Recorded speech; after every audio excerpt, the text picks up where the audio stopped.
জামাই সেজে আমি হাজির হয়েছি,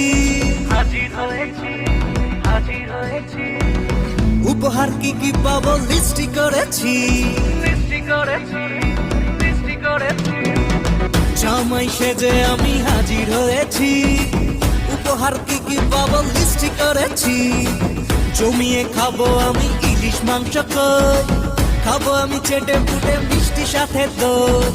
করোনা বেশি সালাদ দেখাবো আমার কামাল, ষষ্ঠীর জামাই আমি হিট, জামাই আমি হিট, সবার সাথে ফিট, বলবে সবাই ছকবাজিতে জামাই 420। জামাই আমি হিট, সবার সাথে ফিট, বলবে সবাই ছকবাজিতে জামাই 420।